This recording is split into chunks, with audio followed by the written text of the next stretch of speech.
Welcome to the 23rd episode of Weekly Takes.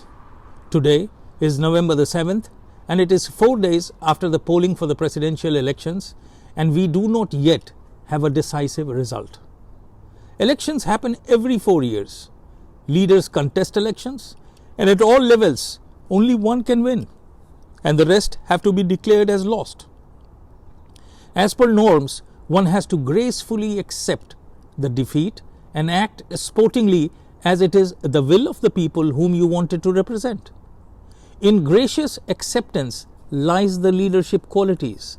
And yes, if you feel there has been some wrongdoing, there is always the courts for redressal in a democracy. Yesterday, the Georgia Secretary of State announced an official ballot recount for the entire state after the race went from a Trump lead to too close to call. The Trump campaign has reported irregularities in the vote tallies of Georgia, Pennsylvania and Nevada, and North Carolina won't have a final count until the 12th of this month. We honestly could be waiting another week before we have an official final and decisive count. Joe Biden has asked his supporters to wait patiently. But what we all have to understand is that leaders come and go, but we in the communities remain. Elections bring in a lot of acrimony between people and differences between communities. We have to see that it does not continue for long. After all, we are one country under one flag. That is the only way we can fight corona, unemployment, and remain the mightiest of nations. And at the same time, we have to be aware of the happenings in Europe and remain vigilant against any such divisive forces. America has to lead the Committee of Nations, for it needs more given the challenges the world faces in these difficult times. We'll start this episode with international news pertaining to the elections. We will also talk about some little known but unknown facts about New York City, news of India, wherein we'll have an update on Sushant Singh Rajput murder history. After all, what happened to the case? We will also talk about the arrest of Arnab Goswami and what does it mean. We will briefly talk about the history of Bihar at this juncture, about the development agenda of Nitish Kumar, and discuss what impact will it have on the forthcoming elections. And last but not the least, we will talk about the rumblings within the Congress party. Before we begin, I must thank you all for liking my program.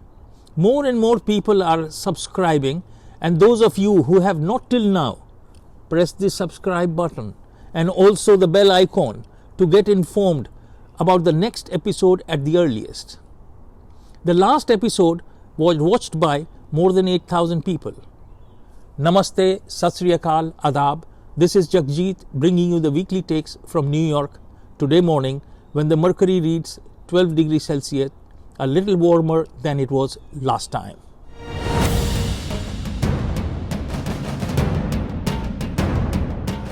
Let's begin. International news. In this segment, let's take a look at some major countries and how they are viewing our elections.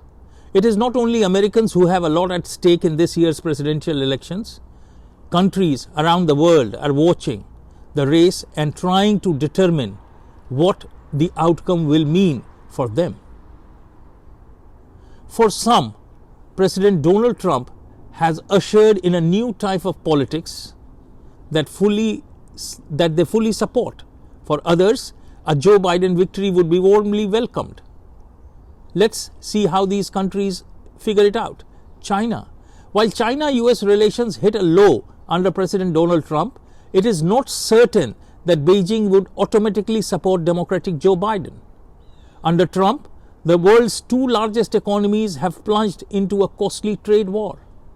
Biden, meanwhile, has vowed to stand up to Beijing, called President Xi a thug, and has also criticized the country's treatment of the Uyghur Muslims, the minorities there. India. The US-India relationship is centered around trade and defense. For its part, India is concerned with the US stance towards Pakistan and China with whom it has border disputes. In recent skirmishes on the India-China border, both the White House and Joe Biden's campaign indicated support for India. For many Indians, Biden may be more popular because of his promises to allow more work visas compared to Trump, who has taken a harder line on non-Americans working in the US, in keeping with his slogan of Make America Great Again. Despite the interest in the elections, for the average Indian it is less of an issue than their own local challenges of rising prices, unemployment, etc. Russia. US elections tend to generate high levels of interest in Russia, where politicians worry about confrontations with Washington and ordinary Russians fear additional sanctions that threaten their economy.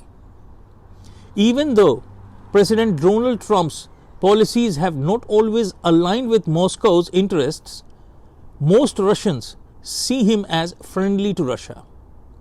Joe Biden, on the other hand, is viewed as having more hawkish attitudes towards Moscow and is known as being sympathetic to Ukraine for undisclosed reasons. Afghanistan. When it comes to the US election, the only winner most Afghans care about is whoever can bring peace to the country. Nearly 20 years after the US invasion, and on paper it appears as if President Trump has accomplished more in this regard than his predecessors. Now moving over to some interesting known but unknown facts about New York City. Did you know that the first native people to occupy New York were the Lenape? As members of the Algonquin community, these people farmed, fished, and hunted in the area connecting the Delaware and Hudson rivers. Did you know that a pneumatic mail tube system used to operate in New York City until 1957? When it was still operational, the tube system connected 23 post offices spread across 27 miles, moving around 97,000 letters each day. Did you know that New York City Marathon is the largest marathon in the world? The first NYC Marathon took place in 1970. Now the course winds through all 5 boroughs of New York City and serves as a qualifying race for Boston Marathon.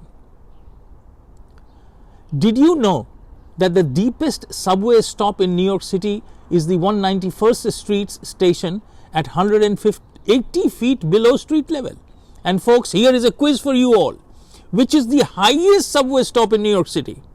Please share your answer in the comment box and you will get a special mention in the next episode.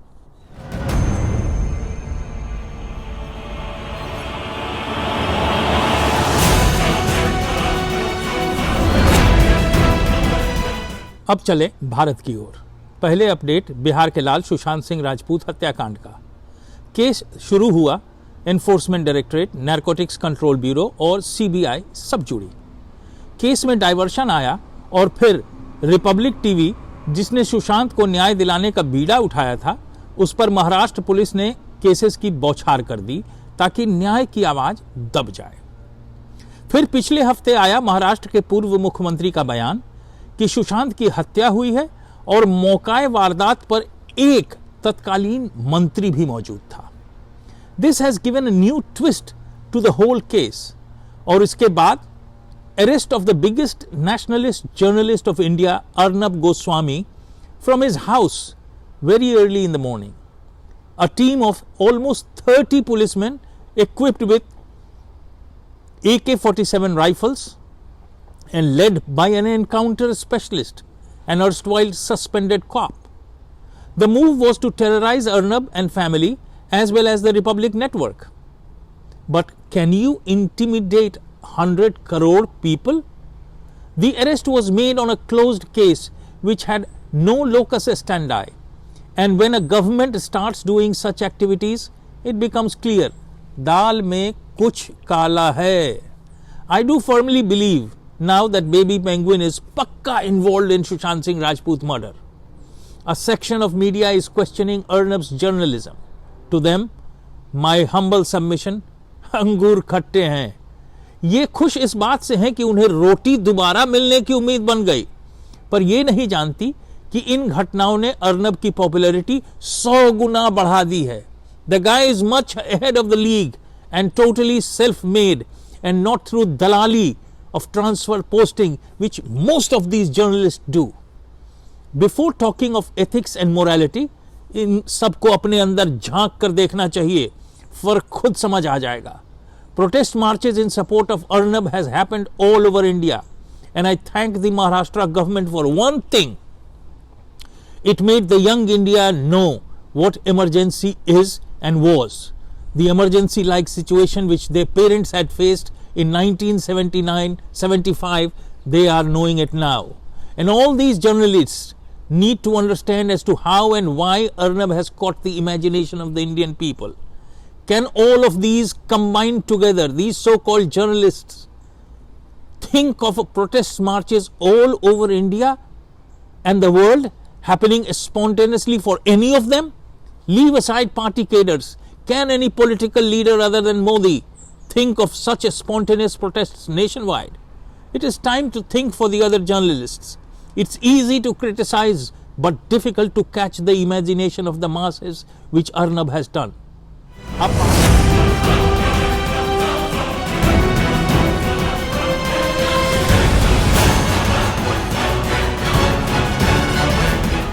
अब बात बिहार के वर्तमान की।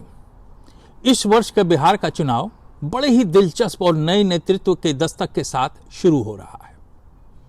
प्रश्न यह है कि इस बार का चुनाव किन किन मुद्दों पर लड़ा जा रहा है। लोकतंत्र में तो मुद्दे घूम फिरकर वहीं रहते हैं। बेरोजगारी, अशिक्षा, जाति भेद, वर्ण भेद, गरीबी, वर्तमान सरकार की असफलताएं, व्यक्तिगत आरोप प्रत्यारोप। सत्ता में आने के लिए कोई प्रयास छोड़ा नहीं जाता है। चाणक्य की नीति के चारों स्तंभ साम दाम दंड भेद को एक साथ प्रयोग कहीं देखना हो तो चुनाव से बढ़कर और कोई जगह नहीं हो सकता। इस बार के चुनाव में सवालों के जवाब तलाशने के लिए बिहार के चुनाव के 2 चरणों के ट्रेंड, बाद के चुनाव प्रचार, रैलियों का रुख देखने की जरूरत है। रैलियों और सभाओं में तो दोषारोपण और खुद को पाक साफ दिखाने की होड़ चालू है। आज के समय में बिहार का चुनाव अतीत का भय और भविष्य की आशा, इन्हीं दो के बीच में लड़ा जा रहा है। जनता या तो भविष्य के सुनहरे सपने देख रही है या अतीत की कड़वाहट को भुलाना चाह रही है। इन्हीं 2 मुद्दों के बीच बिहार का चुनाव आगे बढ़ रहा है और 2 चरणों का मतदान संपन्न हो चुका है।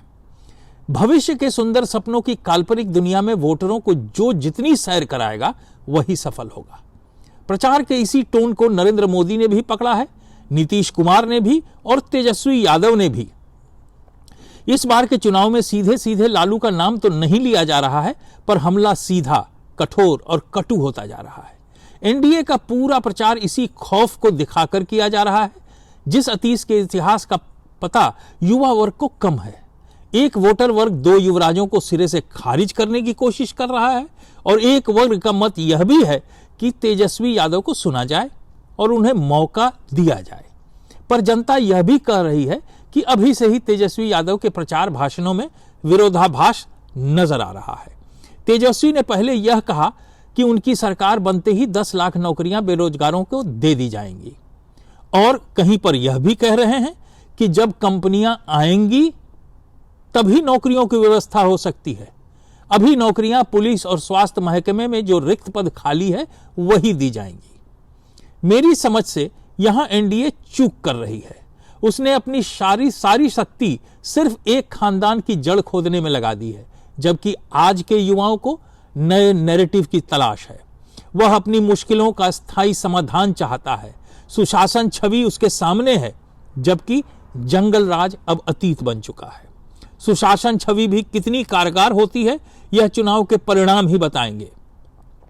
अगर जनता समझदार है और बिहार की जनता में राजनीतिक समझ बखूबी दिखती है तो उसे अपने राज्य की तुलना अपने पड़ोसी राज्य से करनी चाहिए। झारखंड की तुलना में भी इसके विकास को कम ही कहा जाएगा। झारखंड में प्रति व्यक्ति की आय 220 रुपए है, जबकि बिहार में यह 120 रुपए है। आरबीआई के अनुसार यह सही है कि पर कैपिटा इनकम पिछले सालों में 15 गुना बढ़ी है, पर फिर भी यह झारखंड से कम है। बेरोजगारी की अगर बात करें तो यह पूरे भारतवर्ष में बढ़ी है, पर यही बेरोजगारी बिहार में 10.2% है। बिहार के जीडीपी ग्रोथ में निश्चय ही सुधार आया है और यह पिछले 15 सालों में 7.8% की दर से आगे बढ़ा है। बिहार का चुनाव पिछले एक शताब्दी से राजनीति का केंद्र बिंदु रहा है। विगत 30 वर्षों में इसने मंदिर, मंडल और मार्केट की भूमिका में केंद्र तक का परिचालन किया है, पर 2020 का चुनाव इन पुराने समीकरणों को चुनौती दे रहा है। आज का नया समीकरण है विकास, बेरोजगारी और शिक्षा। इन्हीं मुद्दों को लेकर बिहार का चुनाव एक दिलचस्प मोड़ पर पहुंच चुका है। प्रमुख पार्टियों के रुख जनता में कैसे हैं, इसका कोई भी राजनीतिक विश्लेषण सही नहीं आंकलन कर पा रहा है। जेडीयू आज के समय में बिहार के सबसे बड़ी पार्टी है। पार्टी के सर्वोच्च नेता नीतीश कुमार हैं, जो मुख्यमंत्री पर कुर्सी पर पिछले 15 साल से आसीन हैं। अन्य किसी पार्टी के पास नीतीश कुमार जैसा कोई स्थानीय चेहरा नहीं है। नीतीश कुमार को कमोबेश एक ठीक ठाक मुख्यमंत्री के रूप में जाना जाता है। उनका ईबीसी और ओबीसी का समर्थन वर्ग बड़ा है। 15 सालों में उनकी सभी खामी खूबियां लोगों के सामने हैं, पर इस बार के कोरोना काल में जनता के प्रति जो इनका बेरुखी भरा और गैर जिम्मेदाराना व्यवहार रहा है, वह सबसे कमजोर बिंदु साबित हो रहा है। प्रवासियों के कोरोना काल में पलायन से बिहार लौटने पर जो बेरोजगारी बढ़ी है, वह भयावह है और उसमें नीतीश सरकार असहाय दिख रही है। अगर नीतीश कुमार को सवर्णों को विश्वास दिलाने, प्रवासियों को स्थापित करने और शिक्षा में आमूल परिवर्तन करने का विश्वास वोटरों को दिलाने में अगर वो सफल रहे, तो संभव है कि उनका राजयोग बरकरार रहेगा। आरजेडी एक समय में बिहार की सबसे बड़ी पार्टी रह चुकी है, पर विगत के समान मजबूत नहीं है। काम या सफलता का कोई आंकड़ा भी नहीं पेश कर सकती है, नहीं इसके पास कोई मजबूत आधार है। मुस्लिम और यादव का समर्थन इसके पास है, पर पिछले चुनावों की तरह उनकी वफादारी पर संदेह है। आरजेडी ने इस बार बेरोजगारी और मूलभूत संरचनाओं को आधार बनाया है और तेजस्वी यादव जमकर इस पर बोल भी रहे हैं, पर उत्तराधिकार में राजनीति हासिल हुए इस युवराज को जनता गद्दी नशी करती है या नहीं, यह देखना है, क्योंकि तेजस्वी का आभा मंडल अभी नीतीश कुमार के जैसा नहीं है। और मुस्लिम मतदाताओं को ले लें तो ओबीसी फैक्टर इसमें दाग की तरह काम कर रहा है। 2 चरण मतदान के तो समाप्त हो गए हैं, तीसरा आज हो रहा है। मीडिया अपना ओपिनियन पोल देना शुरू कर चुकी है। सरकार किसी की भी बने, यह तय है कि बिहार की जनता इस बार अत्यंत जागरूक दिख रही है। उसने जाति समर्थक नेताओं के हाथ में भी सरकार सौंपी है, धर्म समर्थक को भी सरकार चलाने का मौका दिया है। जैसा कि सबको मालूम है, बिहार में इस बार युवा मतदाताओं की संख्या बढ़ी है। उन्हें कुछ दिनों में ही परिणाम चाहिए। आज जब आप परिणामोन्मुखी होंगे तभी टिके रह सकते हैं। बिहार को भी अधिकार है प्रगति करने का, खुश होने का और बीमारू राज्य का लेबल परमानेंटली हटाने का, क्योंकि बिहारियों ने अपनी कार्यक्षमता और बौद्धिकता पूरे विश्व में सिद्ध करके दिखाया है। आवश्यकता है कि कोई सच्ची सरकार उसकी रहनुमाई करे और साथ ही जनता को भी अपने नागरिक कर्तव्य का ध्यान दिलाती रहे, क्योंकि अगर लोकतंत्र में आप संविधान के अनुच्छेद का सब अधिकार भोगना चाहते हैं तो उसके नागरिक कर्तव्य के अनुच्छेदों को भी पालन करना सीखना होगा, वरना बर्बाद गुलिस्तां करने को बस एक ही उल्लू काफी है। हर शाख पे उल्लू बैठा है, अंजामे गुलिस्तां क्या होगा। बिहार के इतिहास से आज इतना ही। अगले एपिसोड में सुनेंगे जनता की राय और जानेंगे कि बिहार कैसे आगे बढ़ सकता है।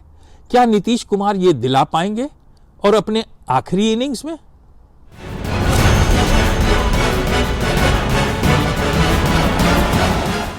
अब बात 135 साल पुरानी कांग्रेस पार्टी की, मेरी पार्टी की। बिहार में चुनाव हो रहे हैं, पार्टी हाशिए पर है। उत्तर प्रदेश में राज्यसभा के चुनाव हुए, नतीजा 0 सन्नाटा। यहां तक कि सीनियर नेतागण पार्टी छोड़ रहे हैं। पहले ही कई शीर्षस्थ नेताओं को, जिन्होंने अपना सब कुछ पार्टी को समर्पित कर दिया था, उनको आला कमान ने बेइज्जत करके निकाल दिया। फिर पिंकी के कार्यशैली से तंग आकर कई शीर्षस्थ नेताओं ने पार्टी छोड़ दी। आखिर प्राइवेट लिमिटेड कंपनी के तरह राजनीतिक पार्टी नहीं चलती है, यह समझना होगा। बिहार में टिकटों की बिक्री हुई। कई जगह तो विपक्षी दलों से पैसा लिया गया ताकि पार्टी कमजोर उम्मीदवार को प्रत्याशी बना सके। कई जगह विवादास्पद लोगों को पार्टी ने टिकट दी। सही और कर्मठ कार्यकर्ताओं की हमेशा की तरह फिर उपेक्षा की गई और बताते हैं कि इन सभी में पार्टी के केंद्रीय पदाधिकारी भी शामिल थे।